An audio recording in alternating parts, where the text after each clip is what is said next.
Welcome to Latino Stories. If you love jaw-dropping HOA drama, you're in the right place. From corrupt board members to outrageous neighborhood disputes, we expose the wildest HOA scandals. Don't forget to like, subscribe, and hit that notification bell so you never miss a story. Now, let's dive into today's crazy HOA tale. I heard the scream before I saw her. A high-pitched, rage-filled screech that made my cows freeze mid-chew. Birds shot out of the trees like someone had fired a gun.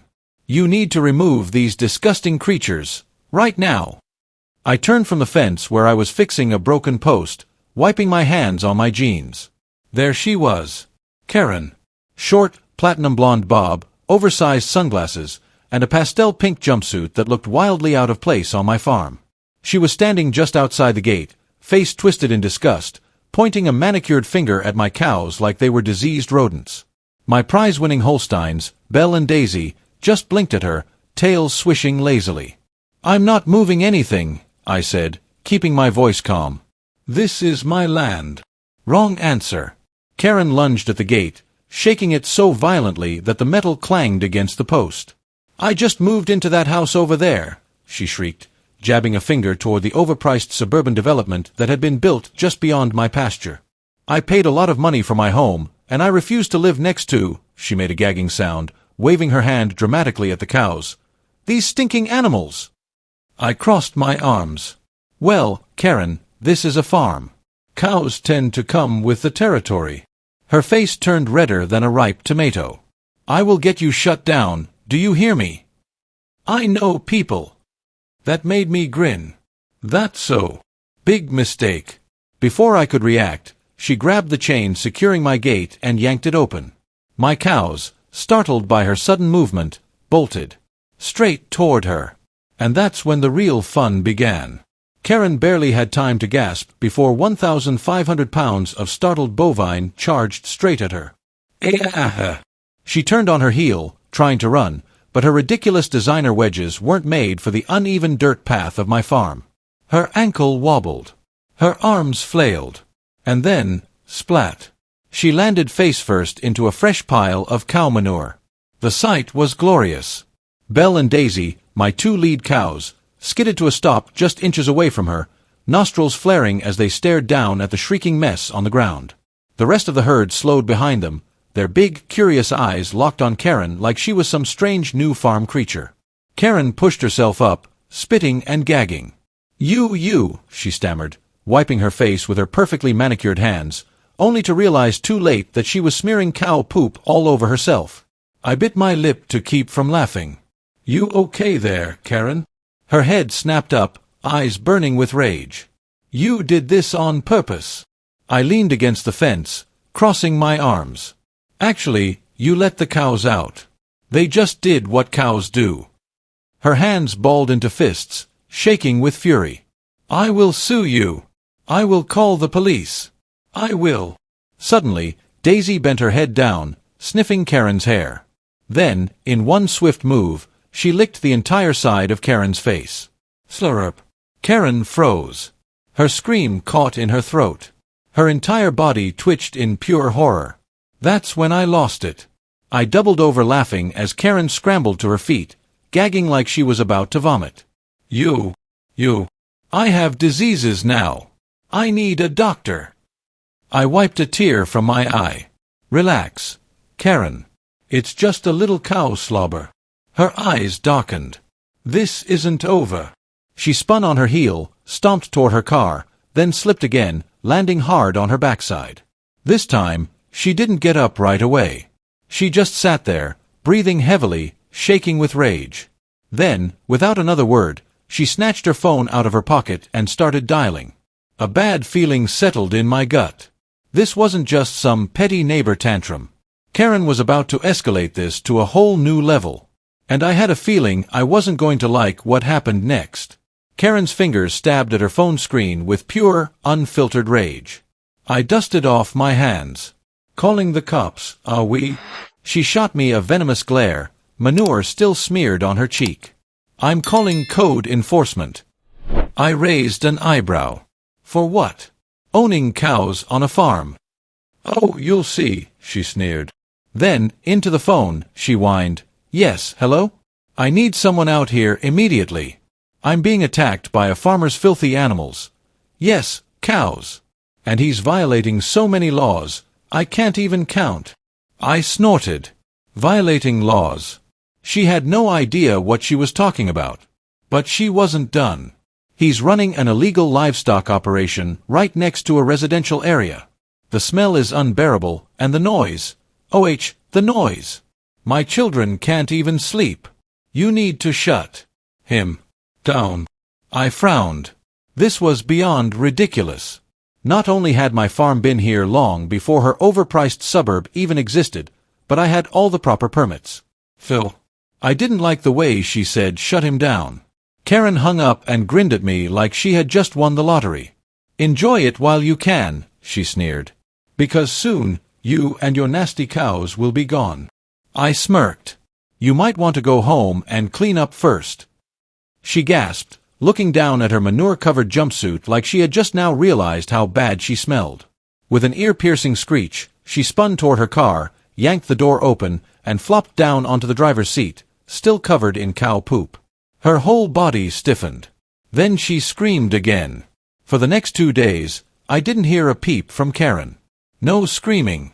No dramatic threats. Just blissful silence. I should have known it was the calm before the storm.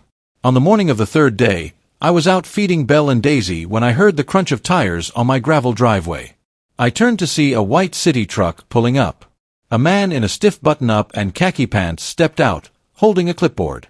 "Are you the owner of this property?" he asked, adjusting his glasses. "Depends," I said, tossing a handful of hay into the trough. "Who's asking?" "Franklin Dawes, County Code Enforcement." He flipped through his papers. "We received a complaint about," he squinted at the page, "an illegal livestock operation creating hazardous conditions for nearby residents." I rolled my eyes. "Let me guess, Karen." Franklin sighed. "Can't say. But she called 4 times in 1 day."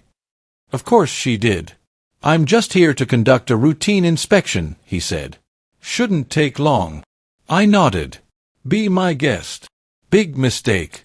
For the next 2 hours, Franklin combed through every inch of my farm like he was searching for buried treasure.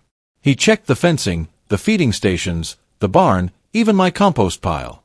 I had every permit, every health requirement covered, but he still scribbled furiously on his clipboard, muttering to himself. Finally, he turned to me with a forced smile. "Well, everything seems to be in order, but—" he hesitated. I narrowed my eyes. "But what?" Franklin sighed. "Your manure pile is 6 inches higher than the county allows." I stared at him. 6 inches. He nodded grimly, like he had just caught me running an underground crime ring. "That's a violation," he continued, "so I'll have to issue you a warning. You'll need to have it corrected within 48 hours, or we'll be forced to escalate enforcement." I let out a slow breath, biting back my irritation. I knew exactly what this was. Karen had found a loophole to harass me. "Fine," I said. "I'll fix it." Franklin gave me a stiff nod, then climbed back into his truck and drove off. I watched him disappear down the road before turning toward my cows. "Looks like we've got some manure shoveling to do, girls." Belle flicked her tail. Daisy chewed her cud. But something in my gut told me this was just the beginning. I had just finished leveling the manure pile, down to the exact inch, when I heard the sound I was dreading. Hunk! Hunk! I turned slowly. There she was. Karen. She sat in her shiny black SUV at the edge of my property, aggressively leaning on the horn. Her tinted window rolled down just enough for me to see her smug, lipsticked smile. "Oh, farmer boy," she called in a sing-song voice. I sighed and wiped the sweat from my forehead. "What do you want, Karen?" She grinned. "Just thought you should know, I wasn't satisfied with that little slap on the wrist you got."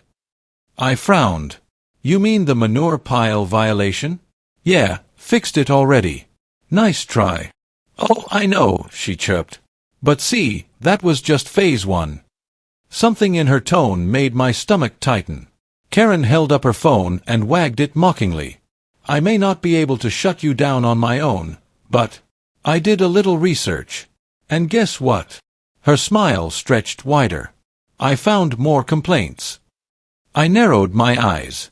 What complaints? Karen's face lit up with malicious delight. Let's just say I made some friends over at the HOA board and filed an official petition. Oh, and I may or may not have spoken to the city about potential zoning violations. I clenched my jaw. You're wasting your time, Karen.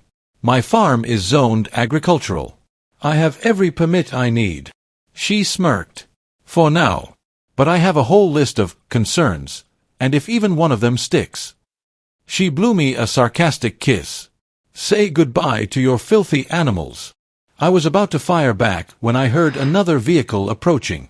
A second city truck pulled onto my property, and behind it, a white SUV with the HOA logo plastered on the side. My stomach sank. Karen hadn't been bluffing. She wasn't just trying to annoy me anymore. She was coming for my farm. The city truck and the HOA SUV rolled to a stop right in front of my barn. Karen practically vibrated with excitement. The first to step out was Franklin Dawes, the code enforcement officer from before. He looked even more uncomfortable than last time, already flipping through his clipboard as if he didn't want to be here. The second vehicle's door opened, and out stepped a man in a navy blue blazer. HOA President, Steve Miller. His name was embroidered on a ridiculous gold name tag, like he was running a five-star resort instead of a suburban housing committee. Steve gave me a plastic smile. Good morning, sir. I'm here to discuss some community concerns. Karen clapped her hands together like a delighted toddler. Yes. Let's discuss. I crossed my arms. I don't live in your HOA. Steve chuckled. That's true. But you do live right next to it, and several of our homeowners have voiced, well, let's call them complaints. I shot Karen a glare. Several, huh? She grinned. Franklin cleared his throat, looking like he wanted to be anywhere else. We received multiple reports about environmental hazards, excessive noise, and potential livestock-related safety concerns. I exhaled sharply. Like what? Steve pulled out a neatly printed document and began reading aloud. 1. The unbearable smell of manure is making it impossible for homeowners to enjoy their backyards. I pointed to my freshly leveled compost pile. Already handled. 2. Excessive animal noises disrupting peace and quiet. I gave him a blank stare. They're cows. What do you want me to do? Teach them sign language. Franklin snorted. Steve shot him a glare before continuing. 3. The risk of cows escaping and causing property damage.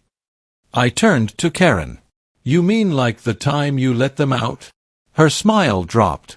That was an accident. Steve raised a hand.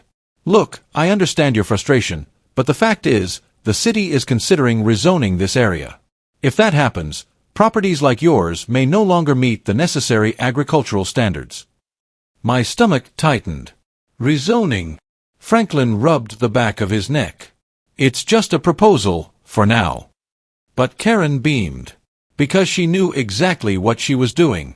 If she got the zoning changed, my farm could be deemed non-compliant. That meant permits revoked. That meant no more cows. That meant I'd lose everything. I took a slow, steady breath. Let me guess, I said. There's a hearing about this? Steve's fake smile widened. Next Monday. You're welcome to attend. Karen giggled. Oh, I insist. I clenched my fists. This wasn't just Karen throwing a fit anymore. This was war. I stood there, staring at Karen's smug grin, my blood boiling. Rezoning. That was her plan all along. If she got the city to change my land designation, I'd be forced to shut down my farm. No cows. No business. No home. And she was so sure I couldn't stop her. Big mistake. I forced a smirk. You know, Karen, I was gonna let this go. But now. I stepped closer, lowering my voice. You just made this personal. Her smile faltered for half a second. Then she scoffed. Oh, please. You can't do anything about it. The city's already reviewing the case. Steve cleared his throat, adjusting his blazer. I assure you, sir, this is simply due process. I cut him off. You're trying to destroy my livelihood over some cow noises and manure smells. My voice hardened. You think I'm just gonna roll over and let that happen? Karen snickered. What can you do? The city listens to homeowners, not some backwards farmer. I smiled. Because she had no idea who she was dealing with. That night, I got to work. Karen had her complaints. Fine. I'd get mine. I called every single local farm, rancher, and agricultural business in the county. Neighbors who had been here long before Karen's HOA existed. By morning, I had over 500 signatures on a petition against the rezoning. Then I went one step further. When I walked into City Hall, Karen was already there, sitting front row, smug as ever. The hearing began. She stood up first, putting on her best helpless victim act. Fake tears. Dramatic hand gestures.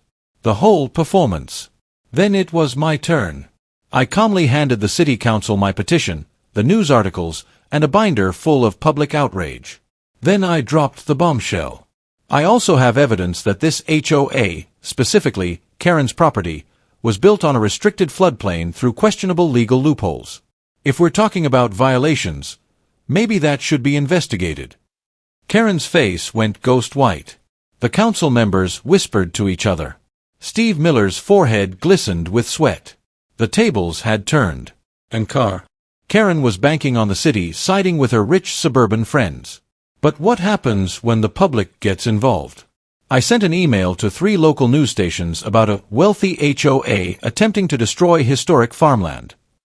I attached videos of my cows, my clean farm, and my perfectly legal permits. Then I leaked the story to social media. Within hours, the posts exploded. Thousands of likes. Hundreds of angry comments. They want to shut down a farm for being a farm?